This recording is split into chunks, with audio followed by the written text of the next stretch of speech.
Hi viewers, இன்னைக்கான எபிசோடில் என்ன நடக்குதுன்னு பார்ப்போம். வீடியோக்குள்ளே போகிறதுக்கு முன்னாடி நம்ம சேனலை மறக்காமல் சப்ஸ்கிரைப் பண்ணிக்கோங்க. வீடியோக்கு ஒரு லைக்கையும் தட்டி விட்டுருங்க. வாங்க இப்போ வீடியோக்குள்ளே போகலாம். மண்டபத்தில் ராஜராஜன், கார்த்தி, மயில் இவங்க 3 பேருமே கூட்டணி போட்டு பேசிக்கிட்டு இருக்காங்க. ராஜராஜன் சொல்கிறாங்க, என்னப்பா கார்த்தி, கல்யாண மண்டபம் வரைக்கும் வந்துருச்சு, இதுக்கப்புறமும் நம்ம பொறுமையாக இருந்தோன்னா அவ்வளோதான், ரேவதி வாழ்க்கை வீணாக போயிடும் அப்படின்னு சொல்லிட்டு ராஜராஜன் வந்து கார்த்திக் கிட்ட சொல்கிறாங்க. அதுக்கு கார்த்திக் சொல்கிறாங்க, நீங்கள் கவலைப்படாதீங்க மாமா, எல்லா விஷயத்தையும் நான் பார்த்துக்கிறேன், இந்த கல்யாணத்தை நான் கண்டிப்பாக நடக்க விட மாட்டேன் அப்படின்னு சொல்லிட்டு பேசிக்கிட்டு இருக்கும்போதே இந்த சைடு ஒரு சவுண்ட் வருது. நம்ம பரமேஸ்வரி பாட்டி கல்யாணத்துக்கு வராங்க. அது யார் கூடனா நம்ம அருண், ஆனந்த் இவங்க 2 பேர் கூட தான் கல்யாணத்துக்கு வராங்க. அருண் வந்து இந்த சீரியலை விட்டு போயிட்டதா சொல்லியிருந்தாங்க. ஆனால் மறுபடியும் இந்த சீரியலுக்கு ரீஎன்ட்ரி கொடுத்து என்ட்ரு ஆகுறாங்க. 2 பேருமே மாறு வேஷத்தில் யாருமே கண்டுபிடிச்சிடக்கூடாது அப்படின்னு சொல்லிட்டு சிங்க வேஷத்தில் பாட்டி கூட வராங்க. பாட்டியை பார்த்ததுமே நம்ம சாமுண்டேஸ்வரிக்கு செம்ம கோவம் ஆயிடுச்சு. ஏய் நில்லு அப்படின்னு சொல்லிட்டு கத்துறாங்க.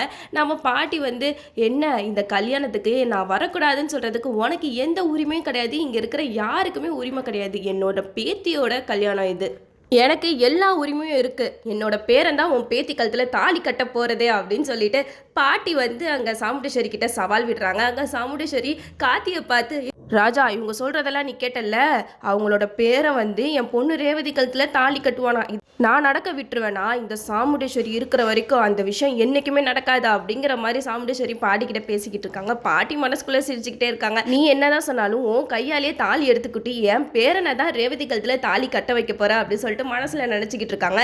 இங்கே கார்த்திக்கிட்ட சொல்கிறாங்க, ராஜா அந்த பாட்டியோட பேரை இந்த மண்டபத்துக்குள்ளே கால் எடுத்து வைக்கவே கூடாது, அந்த பொறுப்பை நான் ஓங்கிட்ட தான் ஒப்படைக்கிறேன் அப்படின்னு சொன்னதுமே சிரிப்பு தாங்கவே முடியல. ஏன்னா அந்த பேரனே நம்ம கார்த்திக் தானே, ஆல்ரெடி அவங்க வீட்டில் தான் ரொம்ப நாளாகவே இருந்திருக்காங்க. அது நம்ம சாமுண்டேஸ்வரிக்கு தெரியவே இல்லை. இப்போ ரேவதி கழுத்தில் தாலி கட்டினதுக்கு அப்புறமாவது இந்த விஷயத்த பாட்டி சொல்லுவாங்களா சொல்ல மாட்டாங்களா தான் ஒரே ட்விஸ்டாக கொண்டு போயிட்டு இருக்காங்க. இந்த இடத்துல பாட்டியோட சவுண்டு கேட்டோன்னே மாயா மகேஷ் இவங்க 2 பேருமே நின்று பார்த்துக்கிட்டு இருக்காங்க. இது எவன்டா அவன், புதுசாக பாட்டியோட பேரன் அவன் இவன் பேசிக்கிட்டு இருக்காங்க, ஒருவேளை ரேவதி கழுத்தில் தாலி கட்ட வச்சிருவாங்களோ அப்படின்னு சொல்லிட்டு மகேஷ் மாயாவுக்கு இங்கே பயம் அல்ல. ஒரே நேரத்தில் 2 விஷயம் வெளியில் வரப்போகுது. நம்ம மாயா மகேஷ் அவங்க 2 பேரை பற்றின விஷயமும் ஊர் மக்கள் முன்னாடி சாமுண்டேஸ்வரி நிரூபித்து கழுத்தை பிடிச்சி வெளியில் தள்ளிடுவாங்க.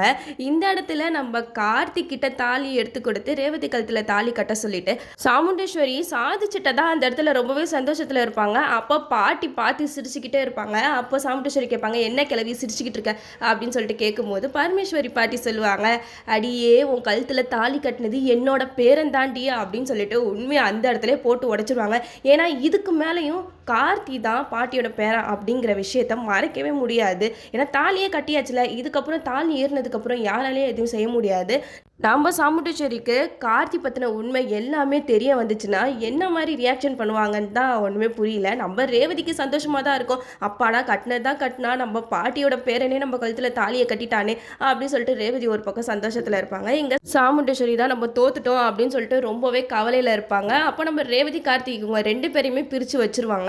இருந்தாலும் நம்ம கார்த்திக் வந்து தாலி கட்டியாச்சுல, அதனால நம்ம ரேவதி கார்த்திக் கூட தான் போயிடுவாங்க. இந்த குடும்பம் ஒன்று சேர்றதுக்காக 2 பேருமே என்னெல்லாம் பாடுபடுறாங்க நம்மளும் வெயிட் பண்ணி பார்ப்போம்.